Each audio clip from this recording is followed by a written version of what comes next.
Hello students, and welcome to the lecture on inventory management.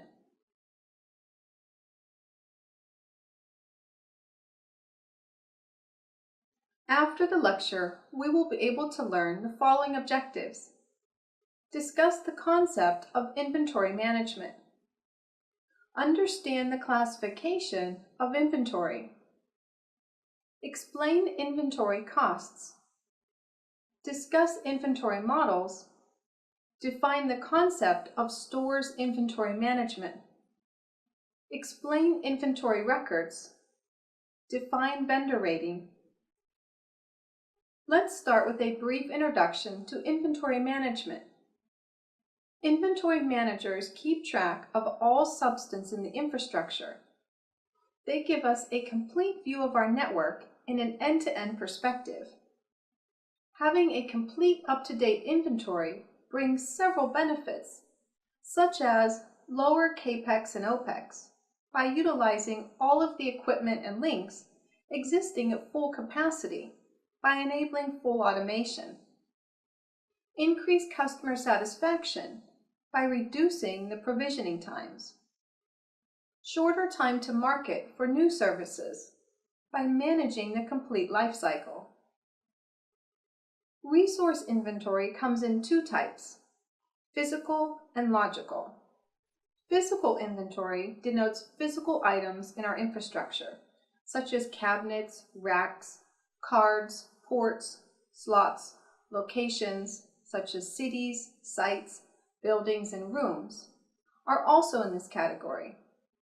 Logical inventory is the inventory that keeps track of vague entities that are provisioned on physical resources. Let's discuss the concept of inventory. Businesses where effective inventory management is critical. Effective inventory management is significant for most businesses, even for those which do not sell any physical products. However, if one is a manufacturer, distributor, or retailer of any products, inventory is the lifeblood of their business. Key decisions for effective inventory management. The key decisions for effective inventory management include what to order, how much to order, when to order, and when to schedule delivery. Objectives of effective inventory management. In general, effective inventory management is aimed at having the right items or products at the right locations at the right time. There are costs linked either way: to carry inventory, warehousing costs, costs of capital, tied up in inventory, cost or keeping precise records, and more. Inventory policies. Effective inventory management in any business starts with having sound inventory policies. Management needs to set policies for safety stocks, lot sizing, customer service, defining what our objective is for on-time and full delivery. No business can afford to provide 100% customer service for 100% of time, and more. Inventory management business processes. The effective management of inventory starts by exactly forecasting and/or calculating future demands for the various inventory items that are necessary to run our business. Inventory management systems. The concepts of modern inventory management have evolved over the last 30 or so years. The development of computers has helped in the development of computer software. These systems support effective inventory management. Types of inventory. Inventory management deals fundamentally with balancing the inventory levels. Inventory is categorized into two types based on the demand pattern, which creates the need for inventory. Independent demand. An inventory of an item is said to be falling into the grouping of independent demand when the demand for an item is not dependent on the demand for another item. Dependent demand. If the demand for inventory of an item is dependent on another item, Such demands are categorized as dependent demands. Inventory is a necessary wickedness in any organization engaged in production, sale, or trading of products. Inventory is held in a variety of forms, including raw materials, semi-finished goods, finished goods, and spares. Selective inventory management. Inventories are physical stocks of items that a manufacturing or service organization holds in stock or efficient running of activities. There are 4 diverse types of inventories: raw material inventory, work in process, finished or brought out parts, finished goods, ABC classification. In most organizations, inventory is categorized according to the ABC classification method, which is based on the Pareto principle. Here, the inventory is classified based on the value of the units. Accordingly, the classification can be category items. These comprise 20% of SKU and contribute 80% to dollars spent. B category items. These comprise 30% of SKU and contribute to 15% of dollars spent. C category items. These comprise 50% of SKU and contribute to 5% of dollars spent. Establishing controls. Once the mechanics of classifying A, B, or C is done, one must provide the diverse control attentiveness in handling the items. In general, A items should be reviewed frequently, since changes in direction can be very costly if not recognized and corrected quickly. In general, B items should get similar controls as A, but not as frequently. C items should be reviewed infrequently, while providing plenty on hand, since their annual volume expectation is rarely a large expense. Other points of interest.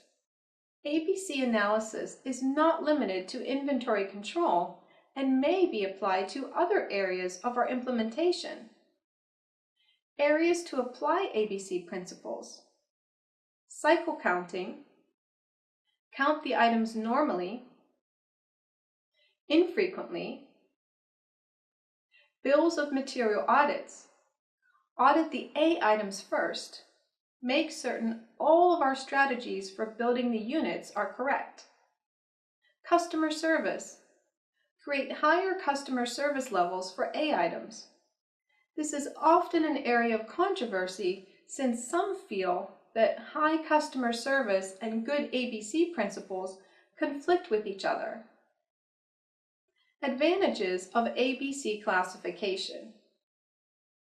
This kind of categorization of inventory helps one manage the whole volume and assign relative priority to the right category. A category items helps one identify these stocks as high-value items and ensures tight control in terms of process control, physical security, as well as audit occurrence. It helps the managers and inventory planners to maintain accurate records and draw management's attention to the issue on hand to facilitate immediate decision-making. B category items. These can be given second priority with lesser frequency of review and less tight controls with sufficient documentation, and audit controls can be in place. C category items. These can be managed with basic and simple records. Inventory quantities can be larger with very few periodic reviews. Disadvantages. Inventory classification does not reproduce the frequency of movement of SKU and hence can mislead controllers. B and C categories can often get neglected and pile in huge stocks of being vulnerable to loss, pilferage, slackness in record control, etc. VED analysis, vital, essential, and desirable classification. VED classification is based on the criticality of the inventories. Vital items. Its shortage may cause havoc and stop work in the organization unless they're stocked sufficiently to ensure smooth operation. Essential items here. Sensible risk can be taken if the plant does not stop, but the efficiency of operations is adversely affected due to expediting expenses. They should sufficiently stock to ensure regular flow of work. Desirable items. Its non-availability does not stop the work because they can be simply purchased from the market as and when needed. They may be stocked very low or not ordered. FSN analysis. FSN is fast-moving, slow-moving, and non-moving. Classification is based on the pattern of issues from stores. This is helpful in controlling obsolescence. Date of receipt or last date of issue, whichever is later. This is taken to decide the number of months which have lapsed since the last transaction. The items are typically grouped in periods of 12 months. It helps to avoid investments in non-moving or slow items. It is also helpful in facilitating timely control. Let's move now to the next topic, which is inventory cost. Inventory costs are essentially categorized into 3 headings: ordering cost, carrying cost, and shortage or stockout cost, and cost of replacement. A. Cost of loss, pilferage, shrinkage, and obsolescence. B. Cost of logistics. C. Sales discounts, volume discounts, and other connected costs. Ordering cost. Cost of procurement and inbound logistics cost form a part of ordering costs. These are dependent and they vary based on 2 factors: the cost of ordering surplus and the cost of ordering too less. Carrying cost. Inventory storage and maintenance involves various types of costs, namely inventory storage cost and cost of capital. Inventory storage costs. These are classically including building, rental, facility maintenance, and related costs. Cost of capital includes the cost of investments, interest on working capital, taxes on inventory paid, insurance costs, and other costs associated with legal liabilities. The model has applications for products for which the ordering process is not repeating. The EOQ model. The EOQ business scenario is simple. It involves selecting the order quantity, Q, that minimizes the average inventory management cost or time, where time can be a year, a month, a week, for an item with demand that goes on forever, at a demand rate that never changes.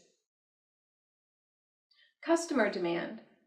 The customer demand rate of the item is assumed to be known and constant at a rate, D, units or time. The units dimension might be cases or gallons or truckloads. Safety stocks model. It is the extra stock or buffer stock or minimum stock. This is kept to take care of fluctuations in demand and lead time. If one maintains more safety stock, this helps in reducing the chances of being out of stock, but at the same time, it increases the inventory carrying costs. Reorder point model. In determining the reorder point, the following 3 factors need to be at hand. Demand quantity of inventory used or sold each day. Lead time in days. It takes for an order to arrive when the order is placed. And safety stock. Forecasting. Forecasting is the activity of estimating the quantity of a product or repair that consumers will purchase. There are diverse forecasting methods that can assist in predicting the quantity of a product a consumer will purchase. Now let's talk about the store's inventory management. Stores management is part of the general function of materials management. Therefore, to understand the function of the former, it is desirable to have a clear understanding of what material management stands for.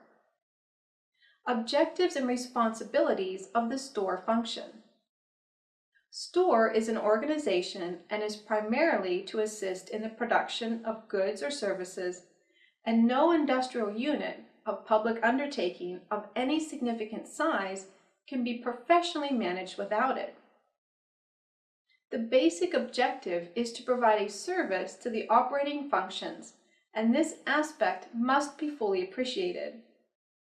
All the other activities, although they have their own importance, are secondary to the main responsibility.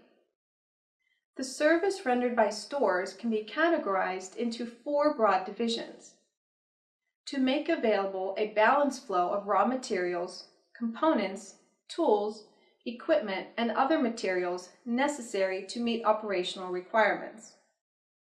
To provide maintenance materials, spare parts, and general stores as required.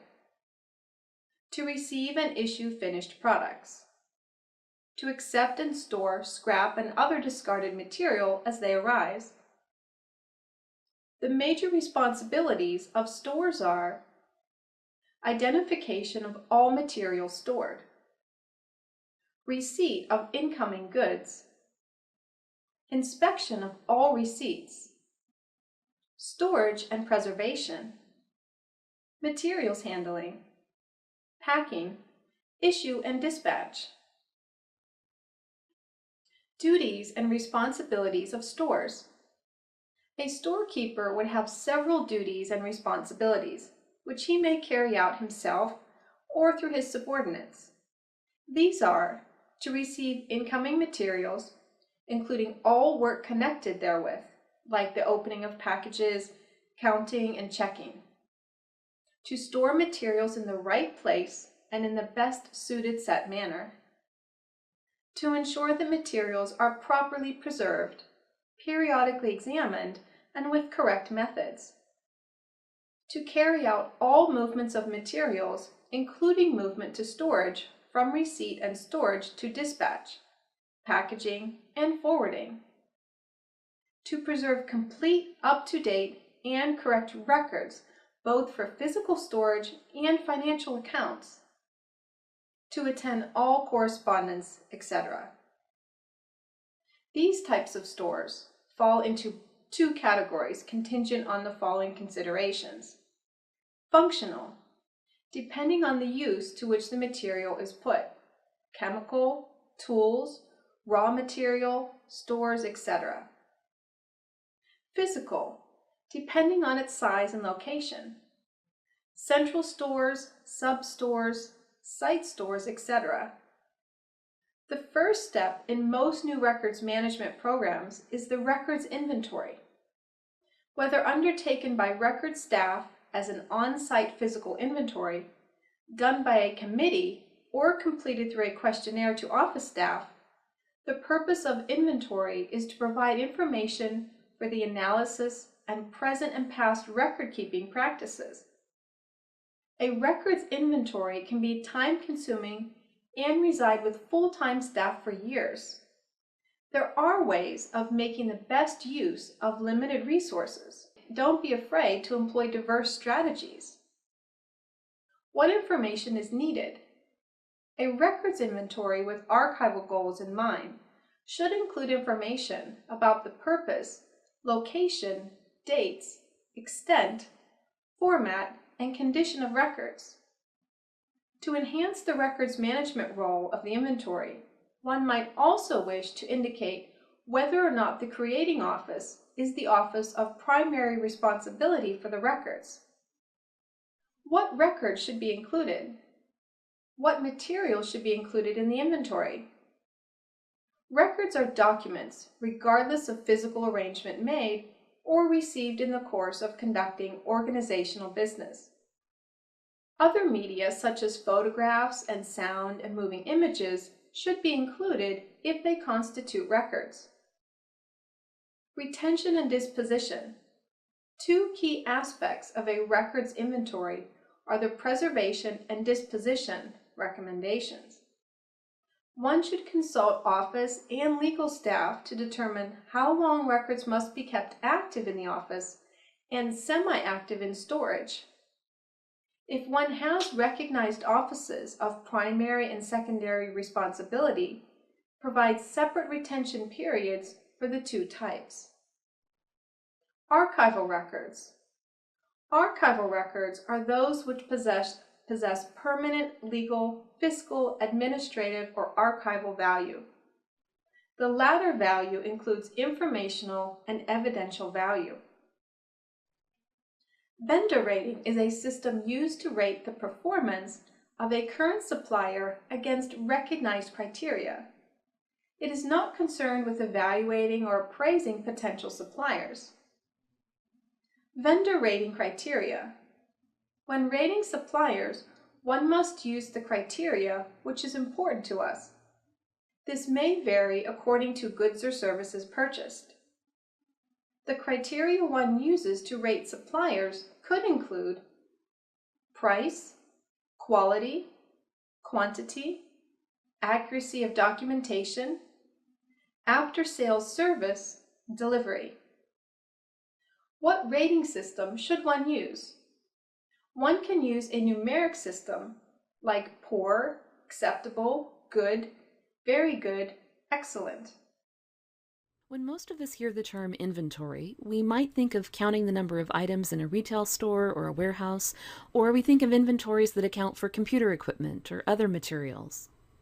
In the records management world, you might create a box inventory or a box list to identify all the records stored in the records center.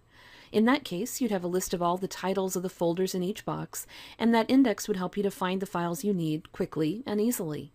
But in this case, we're talking about a records inventory.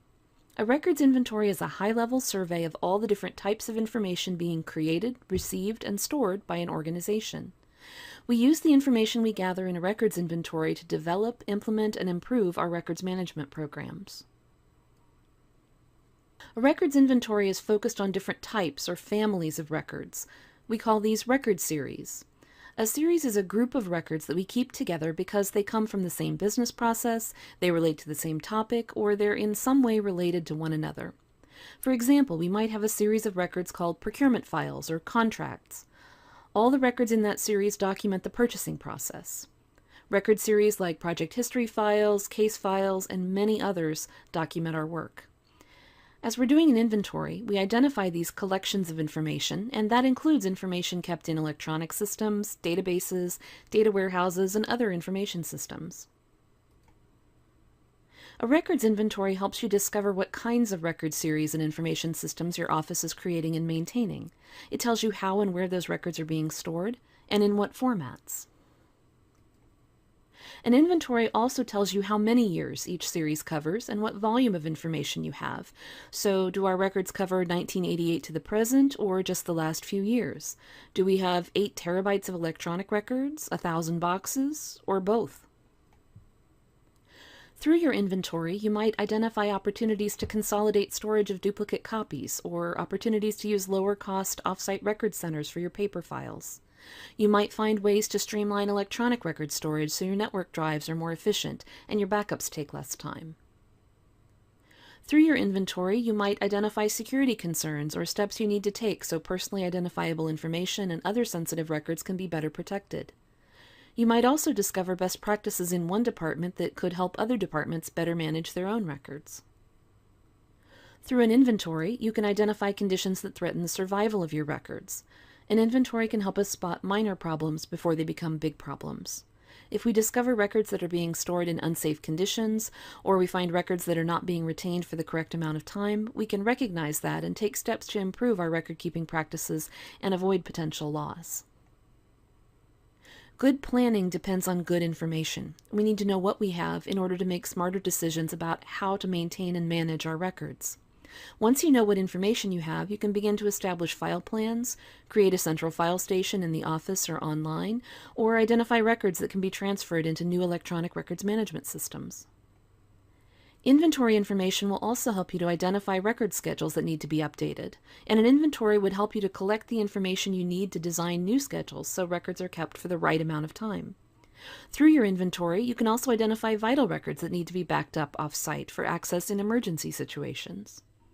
When you begin planning your inventory, you'll want to be sure that you're clear about why you're doing the inventory. Are you creating a baseline to use as you revitalize your records management program, or are you updating your record schedules? Are you moving to a new building, or are you planning for a new e-records system? Once you know where you're going and why, you'll want to identify the people who can help with your efforts. That'll include managers, technical, program, and administrative staff, and others who can help you locate, identify, and understand the records. You'll need to decide what information to capture and what methods you'll use to collect the data based on the goals and the scope of your inventory. At the very least, you'll probably capture the name of each series, a brief description, its location, and some other relevant data. You'll also need to decide how and where to look. You will probably start with information that's actively being maintained in your office and on your network, but you'll also want to include older files that are stored off-site. Depending on the size and scope of your inventory, you might visit each office yourself, or you may recruit help from others. You and your team will find and document the record series and information systems. What happens next depends largely on the goals of your inventory, but basically, once you've gathered your information, you'll start by analyzing the data. If you're creating a records maintenance program or standing up an electronic records management system, you'll use the information from the inventory to begin creating file plans and filing structures. If you're creating or updating a record schedule, you'll use the information to compare the records you found to the existing schedules and to begin drafting new and updated record schedules for review and approval. As you're reviewing the inventory, of course, you'll also look for trends and opportunities for improvement. A records inventory really is your first step toward better records and information management. When you know what you have and you know how and where it's stored, it becomes much easier to respond to requests, to plan for better storage, to locate the data we need to do our jobs, to get organized, to prepare for emergencies, and to plan for the future. Now in the end, let us summarize what we have learned in this lecture. Logical inventory is the inventory that keeps track of elusive entities that are provisioned on physical resources. Inventory management systems use specific adapters to gather inventory data from specific EMS systems. A commonly used method in the area of setting inventory policies is called ABC analysis. The process may start with forecasting demands of finished products and then using a set of techniques collectively called manufacturing resources planning. Vendor rating is a system used to rate the performance of a current supplier against recognized criteria. A records inventory can be time overwhelming and occupy full-time staff for years. There are ways of making the best use of incomplete resources.